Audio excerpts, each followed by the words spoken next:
buenas tardes a todos. Gracias, Anita. Bueno, como ha dicho, soy Sergio Bazo, director técnico de Loxanune, y voy a hacer lo que es la introducción a la guía de motores en maquinaria y un poco los principales puntos que se van a tocar en ella, ¿vale? ¿Qué es la guía de emisiones de motores de maquinaria? Bueno, lo que pretende la guía exactamente es dar una visión general de las nuevas tecnologías de motores asociadas a la nueva normativa, para poder analizarlo principalmente desde el punto de vista del alquilador, ¿vale? Este es el principal objetivo. El colectivo al que va dirigido, bueno, pues es el de la maquinaria para la construcción e industria principal en sus distintos ámbitos, ¿vale? La construcción, industria, eventos en general, ¿vale? Pensar que esta directiva abarca desde el 97 hasta la actual del 2016 y ha sufrido muchísimos cambios. También al cliente final le importa esta directiva o le puede parecer interesante si está concienciado con las bajas emisiones y con las oportunidades que se le pueden abrir, por lo cual también es interesante para él.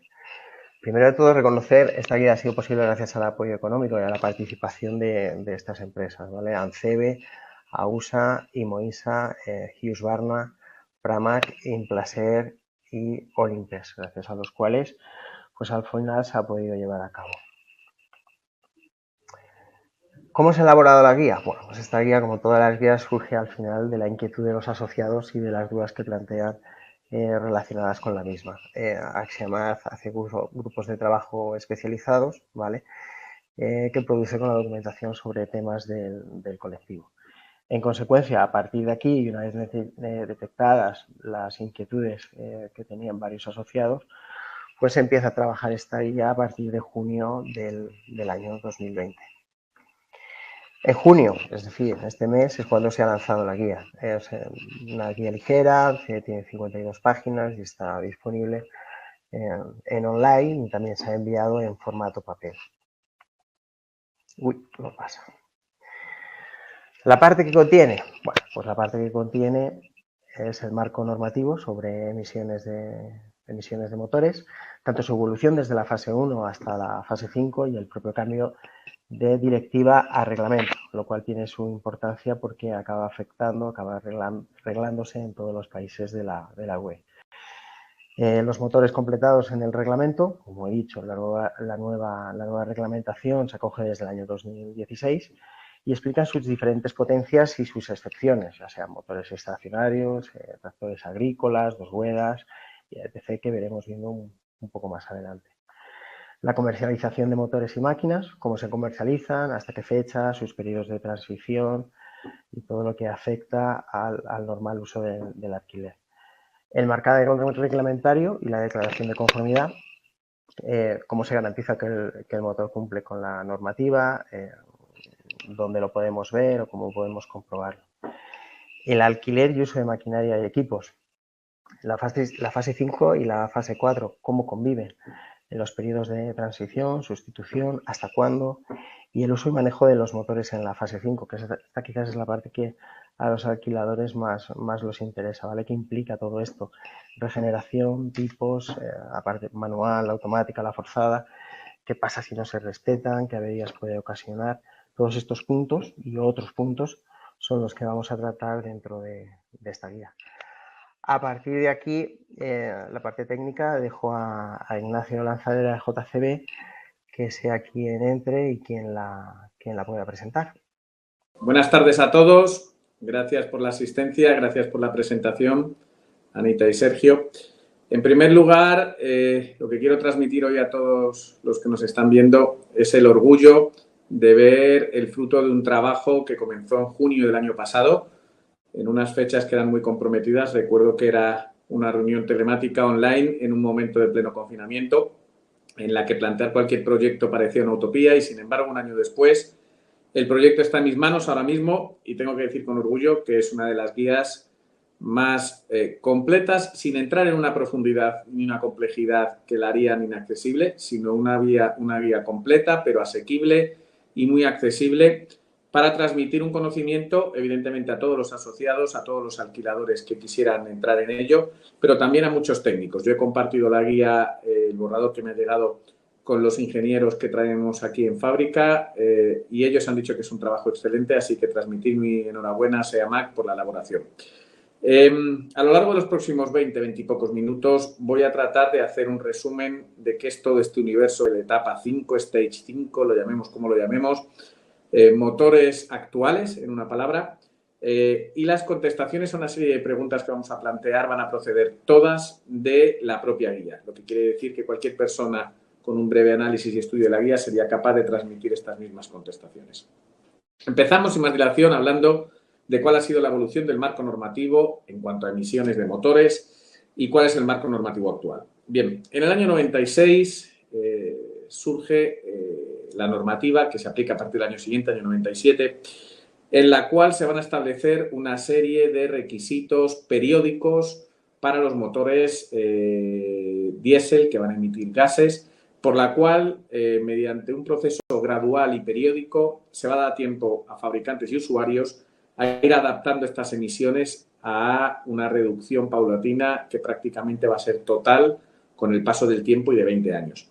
Esta es una de las realidades que quizás en la calle no ha llegado y tengo que decir con cierta pena que nuestros actuales mandatarios políticos probablemente desconozcan incluso esta evolución, porque cuando ciertos ministros han presentado el motor diésel como algo con los días contados, lo presentan como un anacronismo del pasado y nada más lejos de la realidad. El motor diésel es un producto actual, con una tecnología desarrollada a lo largo de los últimos 20 años puntera y que hoy por hoy podríamos decir que tiene una eficiencia, una huella de carbono y una ecología superior incluso a tecnologías paralelas como podrían ser los propios productos eléctricos. En fin, el caso es que estos motores, que vienen desarrollándose prácticamente desde el año 97, se aplican sobre máquinas móviles, no de carretera, con motores de combustión interna, y la reducción de los gases ha sido brutal. En el esquema que vemos aquí, vemos en el panel trasero lo que serían las emisiones de una máquina del año 97 y justo en la parte frontal lo que sería una máquina del año 2021. Pero como esto quizás no sea muy gráfico, yo me he permitido el lujo de hacer un ejemplo y es que, hablando de nuestras máquinas JCB, pero sería extrapolable a cualquier otro equipo, una máquina fabricada en el año 98 equivaldría en cuanto a contaminación a 42 máquinas fabricadas en el año 2021. Por desgracia, el marco normativo solo se aplica en un lado del embudo y es que los fabricantes y, por tanto, los usuarios que adquieren nuestros equipos están forzados a comprar equipos cada vez menos contaminantes, pero los usuarios finales y el marco normativo que regula el uso final todavía no exige el que estos equipos sean limpios. Es decir, si un equipo del 98 compite contra 42 equipos del 2021 en cuanto a contaminación, lamentablemente cuando ambos licitan una zanja lo van a hacer en igualdad de condiciones, hasta que el marco normativo empiece a exigir que estos equipos que trabajen en esa zanja tengan una puntuación mejor si son limpios o si no lo son. De cualquier forma, que sepamos que hoy por hoy, cuando hablamos de tecnología prácticamente diésel limpia, estaríamos comparando un equipo Stage 5 o etapa 5 de una excavadora de 20 toneladas, produce las mismas emisiones de carbonilla, de hollín, que una estufa de carbón en una sola jornada, mientras que la excavadora lo haría durante 6 meses. Con esto quiero decir que la tecnología diésel es una tecnología puntera. Es cierto que el diésel se viene utilizando desde hace muchos años, pero ha evolucionado. Es una tecnología dinámica en la que se han invertido millones de euros para el desarrollo y acometer estas reformas, lo cual hace que sea ciertamente frustrante, incluso un poco injusto, que se le tache como una tecnología obsoleta, ya que es una tecnología que prácticamente acaba de llegar. Y de hecho, en la siguiente transparencia vamos a ver que no solo acaba de llegar, sino que incluso todavía podríamos decir que estamos en el propio parto de esta tecnología. El hecho es que la evolución del marco normativo establece que la norma que regula todas las emisiones de las máquinas es la norma del Reglamento de la Unión Europea, el 2016/1628. Hay cierta confusión porque durante muchos años siempre se ha hablado de la Directiva de Maquinaria Europea 97/68, que era la que hoy por hoy se exigen muchas obras y licitaciones que se certifiquen. Bien, yo ante una solicitud de certificación, cuando están solicitando la compra de un equipo, No trato de ser didáctico ni trato de poner objeciones al comprador, pero resulta curioso que hoy por hoy todavía muchos fabricantes estén emitiendo certificaciones conforme a la Directiva 97/68, siendo una directiva que está derogada. Si quisiéramos a día de hoy acudir a las obras o acudir a licitaciones con normativa actualizada real, un punto importante es señalar que el certificado emitido deberá ser el 2016/1628 del año 2016, el cual deroga este del 98, que es cuando entró toda la etapa Stage 1, 2, 3, 4 y 5 en uso. Entonces, importante que las documentaciones que se aporten con los equipos o en las licitaciones de obra tengan la normativa actual vigente. Bien, esta normativa vigente, ¿a quién afecta? Bueno, básicamente afecta a los motores, como hemos dicho al principio, de máquinas no de carretera. Las máquinas de carretera, los vehículos, camiones, coches tienen una normativa más exigente y más evolucionada. Actualmente está en lo que se denomina la Euro 6, mientras que la de no de carreteras estamos en la etapa 5, las cuales inicialmente se categorizaron en función de las potencias que desarrollaban, en categorías NRE, NRG, NRS y NRSH. En fin, tanto unas como otras al fin y al cabo hacían referencia al mismo tipo de equipos. La única diferencia era que en unos casos hablábamos de grupos electrógenos, grupos portátiles con ciertas potencias superiores a 560, inferiores a 560, superiores a 19 o a 56. La graduabilidad que se ve en el gráfico inferior izquierdo de estas potencias estuvo vigente prácticamente hasta el año 2019. Y podía ser cierto que un equipo, por ejemplo, por debajo de 19 kilovatios, que son 26 caballos, no estuviera regulado hasta hace año y medio y, por tanto, no se le pudieran exigir cumplir ninguna normativa, ni etapa 2 ni etapa 3. Mientras que a otros, simultáneamente, entraban etapas 3 o etapas 5. Bueno, todo esto en el año 2020 se solucionó porque todas las potencias de los vehículos off-road están incluidos bajo la normativa etapa 5. Entonces, ya no hay duda, estamos hablando de que esto aplica a todas las máquinas, sea cual sea su potencia. ¿Qué exclusiones podemos ver? Bueno, pues podemos ver, evidentemente, los motores de propulsión de vehículos diseñados para circular por carretera, como hemos dicho. Quedan fuera los tractores agrícolas, tienen su propia regulación y su propia homologación. Quedan fuera vehículos de 2 o 3 ruedas, y, por último, quedan fuera las máquinas y motores de vehículos estacionarios. En este último punto, el de los estacionarios, en el mundo del alquiler, son de especial relevancia los generadores estacionarios, que estarían excluidos. Por tanto, si un generador entra en un contrato de alquiler a largo plazo, pero va a estar ubicado en un mismo sitio durante todo ese periodo de alquiler, podría considerarse vehículo estacionario y, por tanto, eludir la norma referente a las emisiones. Ahora bien, todas estas normas de emisiones, ¿qué es? En el fondo, ¿cómo diferenciamos un motor etapa 5? ¿Cómo lo utilizamos? Pues bien, lo primero que hay que aclarar es que lo que hace que un motor fuera etapa 4, etapa 5, etapa 3, ha ido modificándose. En concreto, las últimas dos etapas, la 4 y la 5, afectan exclusivamente a los gases de escape, mientras que las etapas anteriores, la 3 y la 2, afectaban al motor en sí. Es decir, introdujimos la inyección electrónica, introdujimos los common rail y posteriormente nos hemos dedicado a tratar los gases de escape. Por tanto, a día de hoy, los motores etapa 5, que estamos hablando, que son los que han entrado en vigor durante este año, son motores normales y corrientes, que es cierto que han tenido que tener una serie de modificaciones, pero generalmente para reducir su tamaño y que bajo el capó del equipo quepan más componentes, son motores que emiten gases y en su gas de escape es donde empezamos a jugar con una serie de post-tratamientos. Bien, para un motor etapa 5, estos post-tratamientos se clasifican únicamente en 3 tipos de equipos, ¿de acuerdo?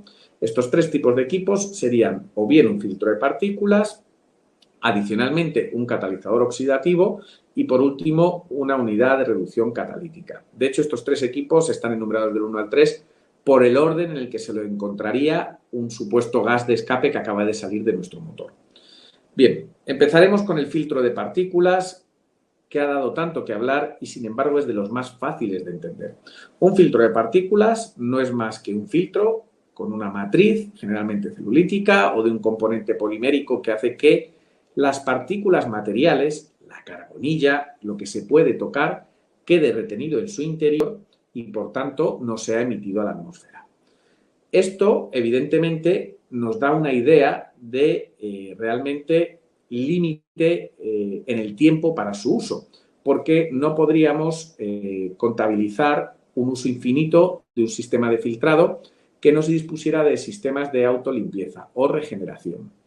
Esa limpieza o regeneración se denomina en los filtros de partículas regeneración, por el cual, mediante una pirólisis o aumento de la temperatura de los escapes, reduzco el tamaño de esta carbonilla y sí que los emito a la atmósfera. Por tanto, el filtro de partículas está reteniendo partículas materiales.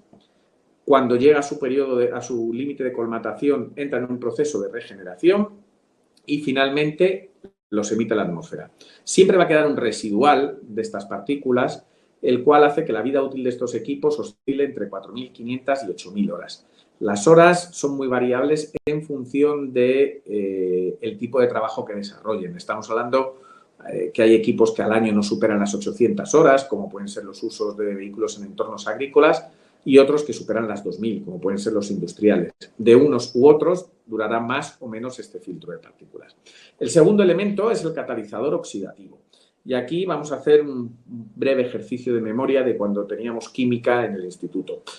Un proceso oxidativo es el proceso de adición de oxígeno.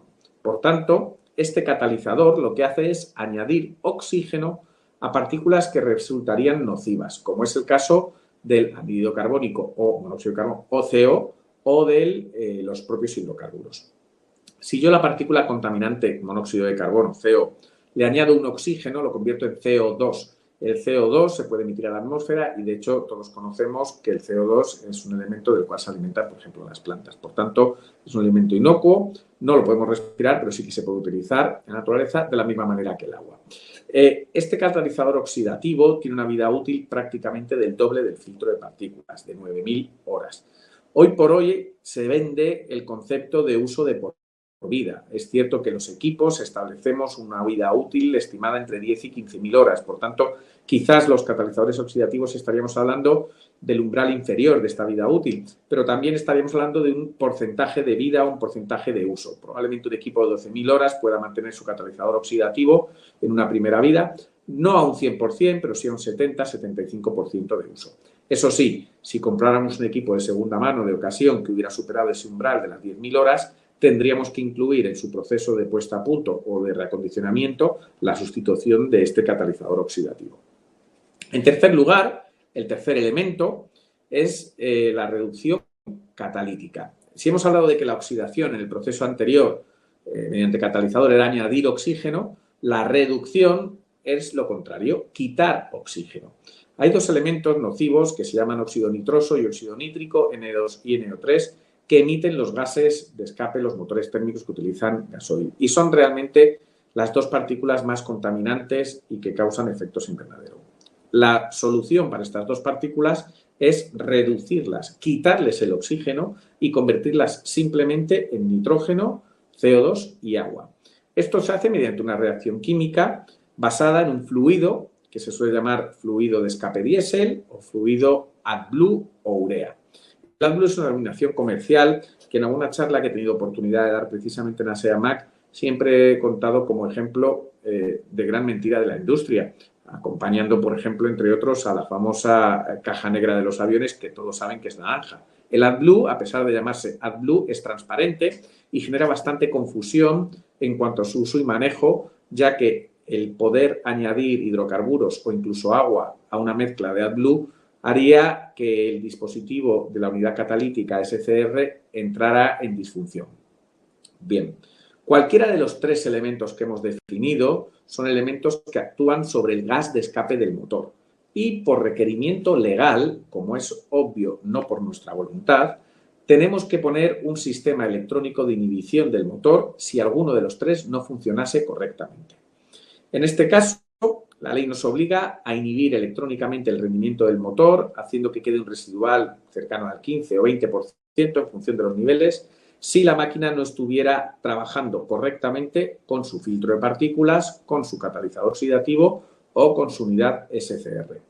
Hay mucha gente que es que cree que estos elementos interactúan directamente sobre el motor y no es así. Simplemente llegaría una señal de disfunción y sería la propia CPU de la máquina la que se denomina ECU, la que interactuaría con el motor y la haría bajar de rendimiento. Esa es la primera consecuencia. Una disfunción afectará indirectamente, pero inevitablemente, sobre el funcionamiento del motor. La segunda derivada la tenemos en dos imágenes muy claras que tenemos ahora en la diapositiva, y es que un motor que no requiere de estos elementos tiene menor volumen, que sería el caso de la izquierda, que el motor equivalente de la derecha. Esto, evidentemente, genera una complicación a la hora de diseñar los equipos, porque bajo el capó de la máquina deberemos de prever el espacio suficiente para incorporar los catalizadores y los filtros de partículas. Bien, ¿qué motores y máquinas se pueden comercializar actualmente? Bien, en la propia guía viene explicado de una manera ejemplar, pero indican tres conceptos, los cuales yo he copiado aquí y me he permitido señalar el que es realmente útil. Cuando hablamos de motores y máquinas que se pueden comercializar, hoy por hoy ambas cosas son la misma. Nadie va a estar vendiendo motores si no es para ser incorporado a una máquina, un concepto de máquina con un número de serie. Por tanto, estaríamos hablando en todo caso de la fecha límite de introducción al mercado de ese equipo. Pues bien, la fecha límite, si esta misma pregunta nos lo hubiéramos hecho el año pasado cuando empezamos a preparar la guía, en el mes de junio de 2020, hubiéramos dicho que era la que figura a la izquierda, que es el 31 de diciembre de 2020.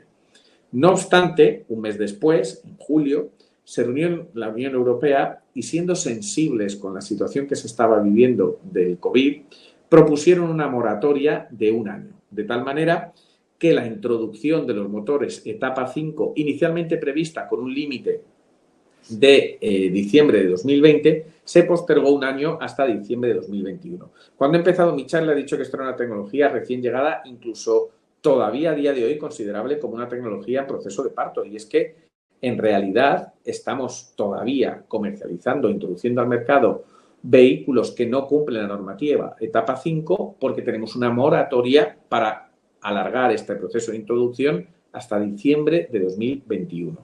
Por tanto, existen todavía en el mercado tecnologías anteriores, en concreto la etapa 4B, siendo comercializada legalmente, y únicamente a partir del 1 de enero de 2022 sí es cierto que la fecha límite de introducción en el mercado, 1 de enero de 2022, será la aplicable para todos estos equipos. Pero repetimos que por una moratoria exclusiva que se dio el año pasado a raíz del COVID.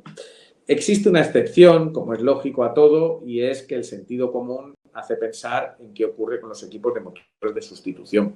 Bueno, los motores de sustitución son los motores que reemplazaríamos por avería, por agotamiento, por incidencia, por siniestro, en un equipo previo. Evidentemente, la ley protege al consumidor, los fabricantes estamos obligados a mantener una vida útil de recambios, y esto se incluye los propios motores, y hemos visto que los motores van vinculados a estos sistemas de protección de los sistemas de escape. Yo no puedo cambiar un motor etapa 4 o etapa 5 sin cambiar estos elementos posteriores en la zona o en la cadena de gases de escape, ya que estos gases de escape requieren de procesos o de sistemas que van a ocupar volumen. Sería absurdo plantearnos que un equipo etapa 3 o etapa 4 pudiera reconvertirse a etapa 5 sin sobredimensionar el espacio que hubiera bajo el capó de motor. Por ese motivo, existe la sensibilidad por parte de las autoridades de alargar, se ve un poco mal, pero prácticamente hasta 2033 y 2038, en función de las potencias de los motores, la obligatoriedad a los fabricantes de suministrar a los clientes motores previos que puedan ser reemplazados o sustituidos en las máquinas actualmente existentes. Todo esto, que está muy bien y que explica el concepto de los vehículos de etapa 5, ¿cómo afectaría al sector de ASEAMAC? ¿Cómo afectaría directamente al alquiler? Bueno, pues a mí, Anita me planteó 4 preguntas que figuran recogidas en la propia guía y que yo he separado claramente en 2 transparencias porque tienen 2 contestaciones muy distintas. Primero, las fáciles, y es que cómo afecta esta normativa de alquiler a la maquinaria que se utiliza por parte de todos los socios y miembros de ASEAMAC. Bueno, la pregunta inicial es, ¿se pueden seguir utilizando máquinas y equipos con motores de fases anteriores? Sí. Como he dicho, el marco normativo en estos momentos no limita el uso de normativas anteriores. Sí tendría sentido que si se ha desarrollado algo es para que tenga una prioridad en uso o al menos un favor de uso, y podremos encontrarnos cada vez más restricciones al uso de motores antiguos. Todo el mundo ha oído hablar de las ZBE o zonas de bajas emisiones que están introduciendo algunos ayuntamientos en los cascos antiguos de las ciudades. Esto es un ejemplo de regulación muy tímida todavía, lo cual hace que los equipos con motorizaciones todavía anteriores e incluso fuera de regulación puedan ser utilizados y no exista ninguna limitación a su uso. De la misma manera, se pueden seguir... bueno, he repetido la pregunta. Sería un sí rotundo. En segundo lugar, estamos hablando de qué máquinas y equipos se pueden comprar y usar en función de sus motores, o las máquinas que se compren se pueden vender más adelante. Bueno, aquí hay ciertas limitaciones y he puesto una señal de aviso, ya que como fabricante nos encontramos ante una situación muy habitual. El mundo del alquiler, evidentemente, en muchas ocasiones recurre de primeros equipos, pero también es cierto que el mundo del alquiler en muchas ocasiones está utilizando vehículos de ocasión provenientes de otros lugares. Para esto hay que aclarar que no es una limitación que nosotros queramos poner, sino que son las autoridades nacionales, en concreto aquí en España, el permiso de circulación hace que la homologación vigente para obtener permiso de circulación de un equipo, la famosa tarjeta verde, debe ser la más puntera. Lo que quiere decir que cuidado con la compra de vehículos de ocasión de fuera de la Unión Europea, ya que si su puesta en marcha fue en la Unión Europea, no hay ningún problema en comercializarlo. Pero la homologación nacional para obtener el permiso de circulación nacional en España no sería posible. Una máquina no matriculada en España con normativa etapa 4, por muy de la Unión Europea que proviniera, cuando venga a obtener el permiso de circulación en España, probablemente se le denegará y no podrá ser matriculada y, por tanto, no podrá salir a carretera. Su venta es posible porque era un motor que cumplía la normativa vigente en Europa en el momento de puesta en marcha, pero el permiso de circulación y la normativa y la homologación para obtener esa matriculación no se asignará. De la misma manera, ¿los equipos que se están comprando ahora se podrán vender más adelante? Por supuesto, pero nuevamente una señal de peligro, de advertencia. ¿Por qué motivo? Hemos hablado que son equipos que incorporan en su sistema de tratamiento de gases de dispositivos, y estos dispositivos generalmente acarrean una serie de compromisos en la vida de la máquina y en la vida del motor en función del combustible utilizado. Todos sabemos que España es un país puente frente a mercados como puede ser el Mediterráneo o incluso el norafricano. En estos lugares, Túnez, Egipto, el propio Marruecos, la calidad del combustible no es quizás la que debiera. Los elementos azufrados que hacen de lubricante del propio motor suelen ser muy abundantes. En Europa se han eliminado estos elementos azufrados para evitar problemas de contaminación, pero ahí se siguen manteniendo. Y estos elementos o derivados del azufre afectarían dramáticamente a los catalizadores y dramáticamente al sistema de inyección de urea. Por tanto, si vendiéramos máquinas etapa 5 a estos terceros países, cabe pensar muy probablemente que existirían unos problemas técnicos a muy corto plazo. Con esto, por primera vez nos encontramos ante la situación de que el mercado europeo deberá ser endogámico y ser capaz de digerir los propios equipos etapa 5 que pongan en el mercado. Porque a diferencia de todas las etapas anteriores, hasta la etapa 4B, exigía un proceso que se llamaba derate o degradado del motor, por el cual mediante ajustes como la cancelación de la válvula EGR o la bajada de la presión del common rail, se podían comercializar a países con calidades de combustible dudosa sin problema. Sin embargo, la etapa 5 no, porque son otros elementos en el propio motor los que se verían afectados. Entonces, a estas dos preguntas, cuidado, porque sí se pueden comprar motores Tier 4 de Europa, pero no se van a poder matricular en España, y sí se van a poder vender motores etapa 5 a otros lugares, pero cuidado, como la calidad de combustible no sea la adecuada, tendremos problemas derivados. Bien, yo he acabado ahí, Anita, te doy la palabra. Perfecto, pues muchísimas gracias, Ignacio, por esta ponencia. Les voy a pedir tanto, no te vayas, Ignacio, porque vamos a empezar la mesa redonda, y les voy a pedir también a Miguel y a Sergio que conecten sus cámaras y micrófonos, si es posible, y vamos a iniciar la mesa redonda. Lo primero, para que los asistentes lo sepan, la mesa redonda pueden realizar preguntas a través del chat, pueden hacerlas generales o a cualquiera de los ponentes en concreto. lo tienen a su derecha si están usando un portátil y debajo si están usando una tableta o un teléfono móvil, ¿vale? Cualquier mensaje que escriban ahí, comentario, pregunta, nos lo pueden hacer llegar. Y lo primero, antes de iniciar la mesa redonda como tal, Miguel, si se puede presentar, porque acaba de introducirse en el webinar, por favor. Sí, hola, buenos días a todos, buenas tardes. Mi nombre es Miguel Ángel Ruiz, soy el responsable global de Ingeniería y Desarrollo de Nuevo Producto de Imoinsa. Anita, simplemente daros las gracias por la invitación a esta mesa redonda. La enhorabuena a Sergio y a Nacho por las presentaciones de hoy. Y un poco también destacar el orgullo que hacía notar Nacho por haber sido parte activa en la elaboración de esta guía, que efectivamente es un documento muy breve, muy sencillo, pero que aglutina todos los puntos críticos y que seguro van a proporcionar un documento de referencia a todo el sector para que, pues con tranquilidad podamos adoptar estos cambios que nunca son fáciles. Excelente, Miguel. Pues muchísimas gracias. Y como comentábamos al inicio, la guía ya está disponible. El acceso online es gratuito, o sea que cualquier persona que quiera consultarlo durante el webinar o tras el mismo, en el enlace que tienen en pantalla, si rellenan el formulario, les llegará el enlace para acceder. Y si les parece, pues damos inicio a la mesa redonda. Una pregunta que nos llegaba nos decía, ¿mito o realidad? ¿Los nuevos motores requieren más electrónica y complican la operativa o esto es un mito? Miguel, si te parece, como acabas de incorporarte, te vamos a lanzar a ti la primera pregunta. Muy bien, claro que sí. Además, como fabricante de maquinaria y de motores industriales, pues conocemos bien la tecnología y sería pretencioso por mi parte decir que no introducen complejidad. Claro que la introducen. Introducimos muchos nuevos componentes en el sistema para tratar todos esos gases contaminantes. Ahora bien, ¿qué hemos pretendido los fabricantes de motores y los OEM de maquinaria?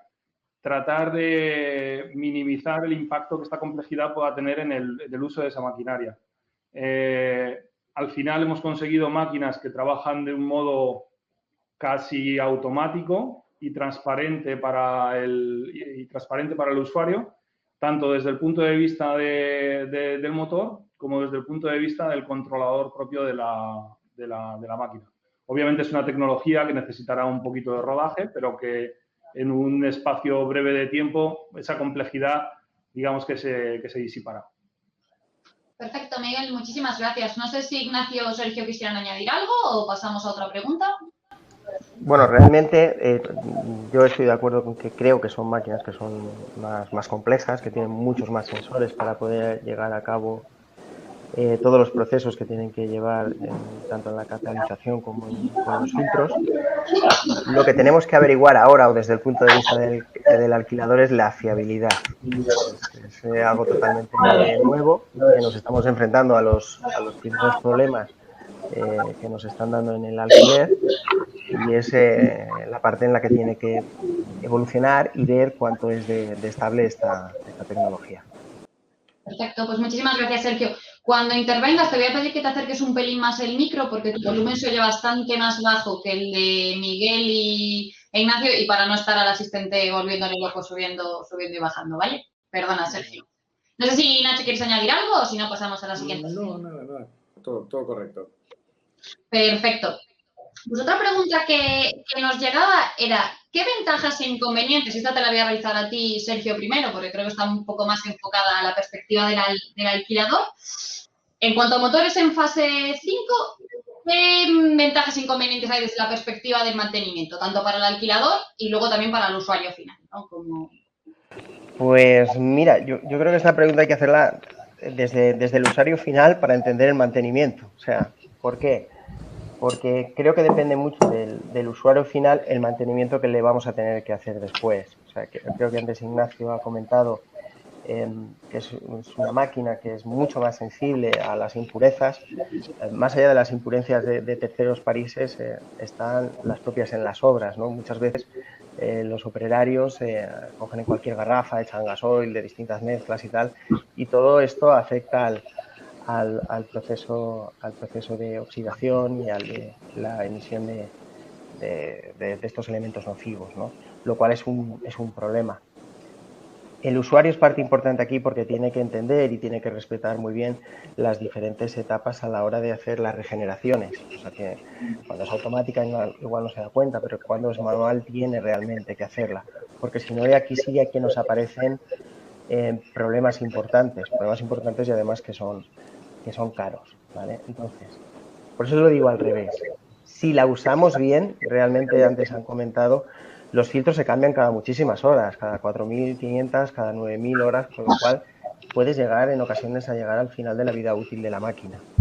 Depende del uso en gran medida el que minimicemos el mantenimiento después en nuestras instalaciones o en la obra.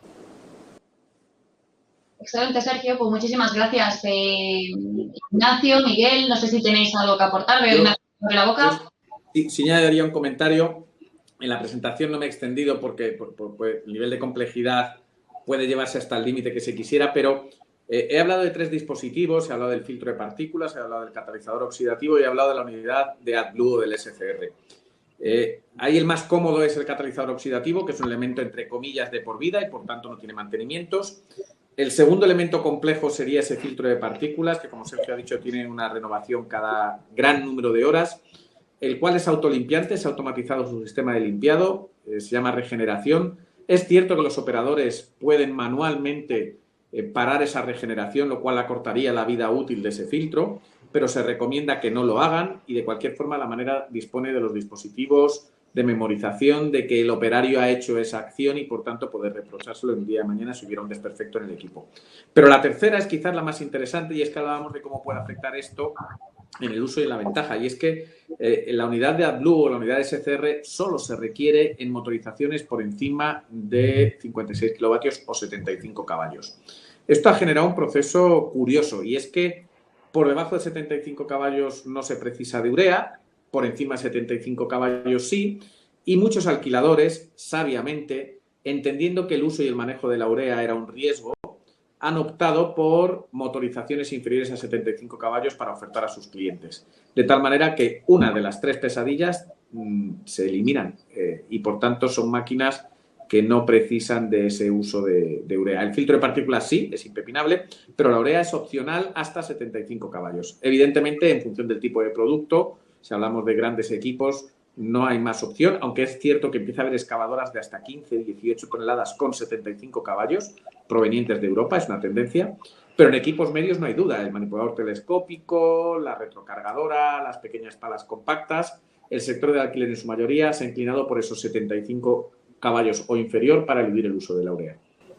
Una apreciación más, añadiendo a lo que dices, que creo que es importante y especialmente en los generadores, que es realmente dedicar la máquina al uso y a la potencia que tienen de trabajo que van a desempeñar, porque aquí sí que nosotros hemos notado que cuando llevas una máquina de una potencia sobredimensionada al uso que le vas a dar, no se alcanzan las temperaturas necesarias en la regeneración y eso nos está ocasionando un montón de problemas a la hora de la colmatación de los filtros. Y entiendo que esto es extrapolable al resto de máquinas si no trabajan al régimen adecuado. Excelente, pues muchísimas gracias a los dos. Miguel, no sé si quisieras añadir algo o... No, simplemente estar de acuerdo con los dos y añadiendo un poco al comentario que hacía ahora Sergio de los grupos electrógenos, efectivamente es una necesidad, más que un mal uso, creo que es una necesidad que los grupos trabajen con baja carga y normalmente trabajan a baja carga y es especialmente dañino, vamos a decir, para los grupos electrógenos con motores Stage 5 y ahí es donde, bueno, pues los fabricantes, sobre todo de grupos electrógenos, estamos buscando soluciones alternativas que puedan hibridar con el grupo electrógeno y que solucionen un poco esta problemática, pues sacando productos como los battery generator que bueno, pues, ayudarán a compensar estas carencias que tienen los motores diésel Stage 5.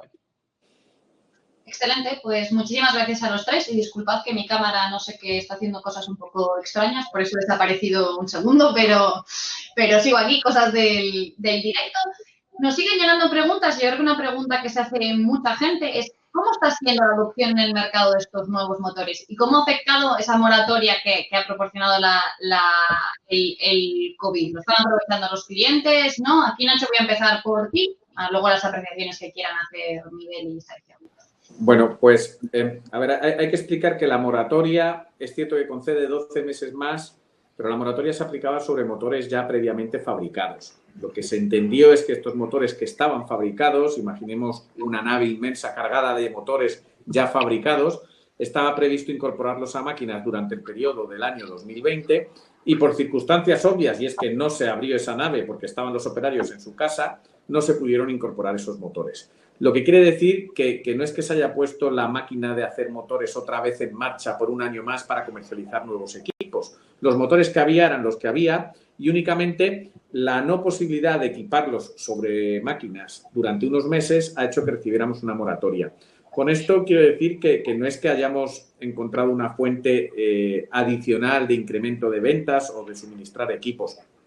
Es cierto que se está generando este año, que es un año de alta demanda, una especie de lucha por obtener equipos con tecnologías anteriores por varios motivos. El primero es que en varias charlas que he dado ya sobre este tema siempre hablo del axioma de que el que contamina paga y el que no contamina paga. Bueno, pues aquí el que no contamina paga. Los equipos, cuanto menos contaminantes sean, más caros son. Por tanto, es lógico que un cliente, cuando te pregunta qué tienes en la campa, te diga, ¿te queda algo todavía Tier 4F?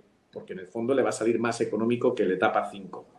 En segundo lugar, además del precio, está la incorporación de determinados componentes. Ese filtro de partículas que hemos visto no era obligatorio en todos los caballajes de la etapa Tier 4 final, lo que quiere decir que todavía existen máquinas que a igualdad de potencia entre la etapa 4 y la etapa 5, la etapa 4 no incorpora el filtro de partículas y por tanto el cliente te dice, ¿y no te quedan de los que no traen filtro de partículas?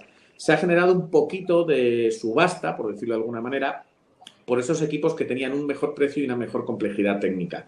Pero la subasta se ha acabado en el momento en que la propia disponibilidad de los equipos se ha ido al traste por una altísima demanda que se está llevando a cabo a lo largo de este 2021. Yo no digo nada nuevo, por desgracia es algo que tenemos que transmitir a nuestros clientes y los clientes que están ahora mismo escuchando esto lo conocen. La disponibilidad de equipos este año es muy mala en todas las marcas porque la producción es limitada y la demanda altísima. Entonces, se ha generado un efecto por el cual a pocos equipos y encima a buen precio, pues la gente ha estado buscando los últimos que quedaban de esa Tier 4F. Pues muchísimas gracias, Nacho. Miguel, Sergio, no sé cómo lo veis desde vuestras perspectivas. Sí, realmente esto es así. Además, yo creo que esto ha ayudado a que todo el mundo intente coger los motores de otras etapas, fase 4, porque una cosa es la legislación, lo que dice que hay que consumir, las bajas emisiones y demás, y otra que acompañen las obras o acompañen la legislación local. Y la legislación local no acompaña. Entiendo que tiene que haber una transición y demás, pero si yo puedo seguir trabajando con el motor anterior, no tengo ningún tipo de penalización y la conciencia social todavía es relativamente baja, pues como bien dice Ignacio, es que estás pagando más gratuitamente, porque no puedes incrementar ese valor en el coste del alquiler. Gracias, Sergio. Miguel, no sé si... Sí, yo simplemente apuntar una cosita, y es que efectivamente esa conciencia social es la que al final va a empujar la tecnología hacia adelante. Hemos presenciado que esta conciencia social, sobre todo en países noreuropeos, está mucho más presente. Cuando surge siempre alguna normativa de estas características en los países del norte, se adopta con mayor celeridad. En los países del sur nos cuesta un poquito más, pero sí que ya estamos viendo cómo ordenanzas como la que ha salido recientemente en Madrid, que va a exigir que incluso grupos electógenos estacionarios sean etapa 5, pues bueno, viene un poco a empujar esta conciencia social, ¿no? A que poco a poco seamos conscientes de la problemática del calentamiento global y de la problemática asociada a una calidad de aire deficiente, ¿no? Sobre todo en las grandes, deficiente para las propias personas en los grandes núcleos de población. Excelente, pues muchísimas gracias a los tres. Siguen entrando muchas preguntas de los asistentes. Y nos dice uno de ellos, el certificado CE de una máquina debe incluir expresamente el cumplimiento de la 2016-1628 o con que incluya la 2006-42 es suficiente. Aquí no he seleccionado persona a la que preguntar, os veo a los tres pensando, no sé si lo tenéis claro. Me lanzo. A ver, en primer lugar, el certificado CE podría no hacer referencia a ninguna de ellas. El certificado CE es un certificado sobre directiva de maquinaria de seguridad, más que de emisiones. El propio certificado CE en muchas ocasiones deja cojas algunas normativas que la gente nos pide específicamente, por tanto hay que hacer certificaciones complementarias. El certificado CE siempre va a hacer referencia a la normativa vigente en cada momento. Como hemos dicho, hay una moratoria que hace que hoy por hoy máquinas con un CE que incluya una normativa u otra de las dos que has hecho referencia fueran completamente válidas. Y cuando nos pidieran en una obra uno u otro serían perfectamente válidos. De cualquier manera, incluso una máquina fabricada en el año 98, que el CE se empezó a emitir en el año 96 y tenga suerte y tenga CE, sería igualmente válida. Es decir, aquí la única normativa era que cumpliera la normativa de emisiones vigente en el momento de fabricación. Y el CE hace referencia a esa normativa de emisiones en el momento de fabricación de la máquina. Es cierto que habrá normativas limitantes, zonas de bajas emisiones y demás, e incluso que requerirán, por cierto, productos eléctricos. Pero en cualquier caso, la máquina, si se vendió legalmente en un momento, debería ser legal utilizarla. Perfecto, pues muchísimas gracias, Nacho. Miguel y Sergio, entiendo que con esto están un poco satisfechos, ¿no? Pues seguimos con preguntas de los asistentes. Nos dice otro de ellos. ¿Es posible forzar la regeneración del DPF en un mantenimiento programado por parte del servicio técnico de cada empresa de alquiler? Pues por lo menos hasta donde yo conozco, no. Uno no puede elegir el momento de la regeneración. Es la máquina que mediante los sensores es la que avisa del punto en el cual se puede hacer esa regeneración, ¿vale? Además, que me podrán corregir, pero yo creo que de ser ese caso sería hasta perjudicial para la máquina forzar regeneraciones en momentos que no le hacen falta. A ver, el proceso de regeneración, como dice Sergio, es automático y la máquina en su óptimo de funcionamiento recomienda automáticamente el momento de activarse. No se puede forzar hacia adelante. Yo no puedo decir, ahora me viene bien, quiero regenerar, pero sí se puede forzar hacia detrás en el sentido de que puedo posponer la regeneración porque en un momento esté en un proceso crítico, utilizando la máquina en un lugar sensible, donde lo que causa la regeneración, que no es más que una ligera bajada de las RPM de la máquina, pudiera suponer un peligro o una merma en el trabajo, en cuyo caso podría decir aplazarlo 5 o 6 horas hacia adelante. Deberé tener en cuenta que la reiterada utilización del retraso en el proceso de regeneración acorta el periodo de vida de un motor, de un filtro de partículas, perdón. Lo que quiere decir que si un filtro de partículas en condiciones normales dura 4.500 horas y yo sistemáticamente he estado aplazando su regeneración, la hacía, pero siempre tarde, probablemente a las 2.500, 2.800 me tocará regenerarlo y lo que he ganado en tiempo al principio lo voy a pagar en dinero al final. Entonces, lo idóneo, como dice Sergio, es dejar que la máquina siga sus ciclos, aunque sí es cierto que excepcionalmente puede haber momentos en los que pueda aplazar hacia adelante, nunca hacia atrás, la regeneración. Lo que hay que tener muy en cuenta son esos momentos. O sea, desde el punto de vista del alquilador, lo que notamos mucho es que siempre es mal momento. Como siempre es mal momento, lo que acaba es que se acaba saturando el filtro, la colmatación, se produce, pasa de ese 80%, que creo que es en el que suele estar la mayoría de los filtros, y os acabamos llamando a vosotros para que nos forzáis esa regeneración. Perfecto, pues muchísimas gracias por la respuesta. Sigo haciendo preguntas porque no nos queda mucho tiempo y quedan unas cuantas preguntas, ¿vale? Nos pregunta otro de los asistentes, dice, ¿podéis hablarnos algo de la normativa Euromod? Dice, nos encontramos con cierto tipo de maquinaria, como autobuses que operan en ámbito aeroportuario, que se rigen por la normativa Euromod y no sabemos a qué se corresponde. No sé si tenéis alguna información sobre esto. No, la verdad que no. Yo lo siento, no conozco en concreto esa normativa. Yo, Euromod, no conozco ninguna normativa que se llame Euromod. Euromod es la Asociación de Fabricantes de Motores Industriales Europea. Y bueno, en esta asociación existen grupos de trabajo en los que, bueno, se discuten posibles propuestas a las autoridades legislativas para hacer evolucionar las normativas. Es probable que exista algún grupo de trabajo que esté impulsando alguna nueva evolución normativa, pero en cualquier caso será siempre trabajos previos que no estarán en vigor y que tienen que pasar por todo el proceso legislativo en Bruselas. No sé si se refieren a esto, ¿eh? Es lo único que yo conozco como Euromo. Lo desconocemos en este caso, así que, bueno, el asistente espero que le sirva esta respuesta porque, bueno, pues es la información que tenemos en este momento. Muchísimas gracias igualmente a los tres. Nos pregunta otro asistente, y esta pregunta quizás es un poco más de opinión, ¿vale? Nos dice, buenas tardes a todos. ¿Están haciendo los fabricantes de maquinaria todo lo que está en su mano para poder mantener los motores diésel? ¿O está de moda lo eléctrico y ahora todos se quieren subir al carro de la emisión cero? Le he leído literal. ¿Qué opináis sobre esto? Yo creo que los motores diésel hoy en día, perdonadme si me adelanto, están denostados. Y dudo yo que tenga que ver con los fabricantes y demás. Yo estoy de acuerdo en que es una tecnología que ya ha demostrado que es mucho más limpia que otras tecnologías, pero socialmente no están aceptados. Y podría hablar de capas políticas o instituciones que yo estoy lejos de comprender el porqué. Pero creo que tienen un mal futuro. De hecho, a mí una de las cosas que me llama la atención que en otros países, en Japón, por ejemplo, es al revés. Este es un proceso inverso. El motor diésel se ve con buenos ojos. Esto es un tema muy europeo, muy de aquí. No sé lo que nuestros compañeros opinarán, pero de verdad es que esto es como lo de coge buena fama y échate a dormir, pues esto es al revés.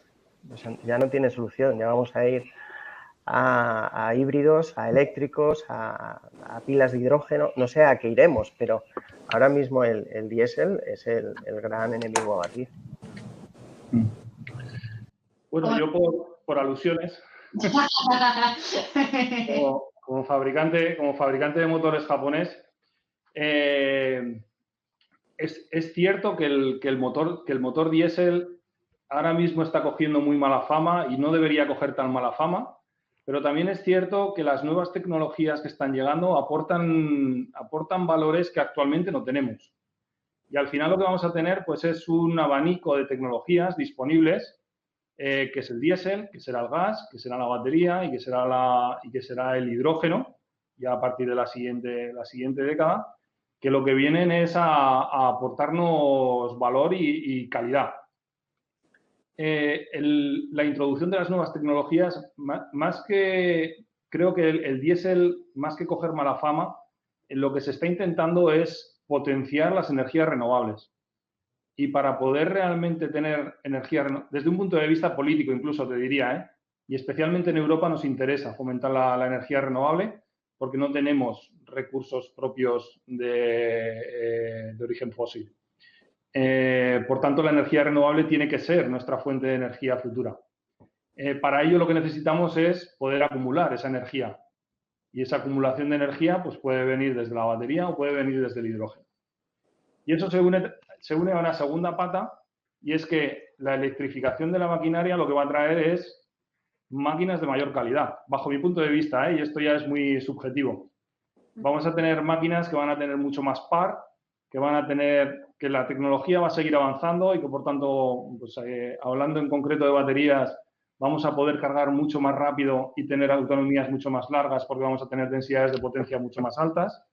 Y al final vamos a tener máquinas que combinadas con el diésel y con el gas, y no creo que ninguna de ellas tenga que desaparecer, van a convivir, que combinadas con ellas vamos a tener un parque de maquinaria mucho de mayor calidad que el actual. Muchas gracias, Miguel. No sé si quisieras añadir algo, Nacho. Paso a otra pregunta. Bueno, yo es que soy un poco escéptico respecto a esas nuevas tecnologías y su fama o popularidad. No sé si todo el foro conoce hoy que hoy en día una máquina Stage 5, una máquina etapa 5, su huella de carbono es inferior a la de una máquina eléctrica, porque la fabricación de la batería de litio de esa máquina eléctrica genera una huella de carbono igual a la del vehículo diésel durante 5 años. Esto, si evidentemente habláramos de que la fuente de energía fuera renovable para esa máquina eléctrica, tendría un sentido. Pero es que volvemos a darnos de bruces en que solo el 20% de la energía que utilizamos procede de renovables. Lo más probable es que cualquiera de los clientes que está escuchándonos hoy, cuando compre una máquina eléctrica, la enchufe y esa máquina eléctrica se alimente de energía nuclear o térmica. Por tanto, su huella de carbono incluso aumentaría. La demagogia de que el equipo eléctrico es eco por ser eléctrico es fruto del no conocimiento de dónde procede esa energía eléctrica. Lo idóneo, evidentemente, un equipo eléctrico que se alimenta de placas solares o que se alimenta de una central eólica o hidráulica será ecológico. Pero si ese mismo equipo eléctrico se alimenta de una central térmica o una central nuclear, deja una huella de carbono superior a su equivalente diésel. Perfecto, pues muchísimas gracias, Nacho. ¿Ibas a decir algo, Sergio? Sí, no, que digo que quizás un poco el problema de esto es que se encuentran dos mundos, uno que está empezando y otro ya que ya está muy evolucionado y demás, y en el momento que están colisionando, el que se quiere sacar realmente es bueno en el estado actual, realmente muy bueno, y el que se está forzando a entrar todavía tiene que mejorar, ¿no? Y eso hace un poco que se genere esa controversia. Perfecto. Pues muchísimas gracias a los tres. Como ya hemos pasado de tiempo, os voy a pedir que digamos unas palabras simplemente para cerrar el webinar y si es posible, pues que hagáis un poco mención a qué os ha aportado, qué os lleváis del proceso de elaboración de la guía o qué creéis que puede aportar esta guía al sector o cualquier comentario final que queráis hacer a los asistentes respecto a este tema y cerramos con eso el webinar.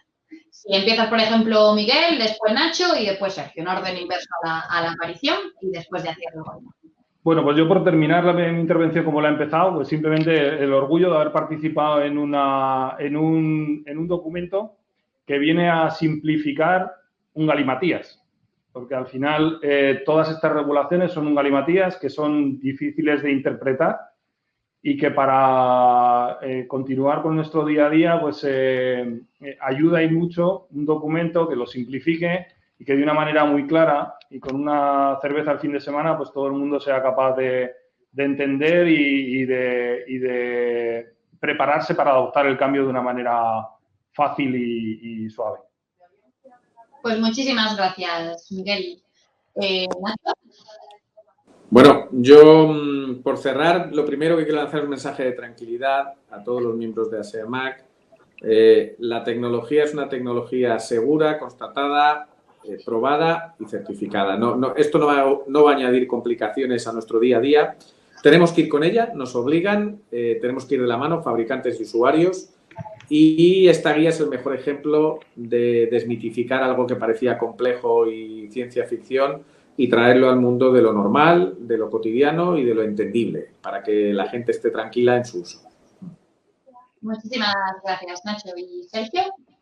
Bueno, yo un poco en línea con Miguel Ángel y con Ignacio, es decir, yo creo que lo importante de aquí es entender que no pasa nada, que se sigue trabajando, que entra una nueva tecnología, que es buena, que es positiva, que con la tecnología y que con los motores que estamos trabajando actualmente no pasa nada en el fondo, que seguimos trabajando y de una forma natural irán desapareciendo unos, irán apareciendo otros, ¿vale? Que habrá su momento en el cual hará falta de un marco regulador más preciso, pero que tenemos que seguir mirando para adelante y la verdad es que esta guía creo que es de gran utilidad para todo aquel que quiera entender un poco en qué consiste. Excelente, pues a mí solo me queda dar las gracias tanto a los asistentes que nos han escuchado durante esta tarde y por supuesto pues a los tres ponentes que han participado en este webinar y por supuesto a todas las empresas que han participado en el grupo de trabajo y han hecho posible esta guía. Y dicho lo cual, esperamos verlos en próximas actividades de ASEAMAC. Solo recordar a los asistentes que actualmente desde ASEAMAC tenemos activa la encuesta del estudio del alquiler. Así que cualquiera, bueno, pues que luego quiera conocer estos datos a cambio de rellenar la encuesta, que les llegará en un correo posteriormente, pues luego pueden recibir el estudio del alquiler, así que les invitamos a rellenarla. Y esperamos que haya sido de utilidad el webinar y verlos en próximas actividades de ASEAMAC. Muchísimas gracias a todos. Gracias. Gracias. Hasta luego.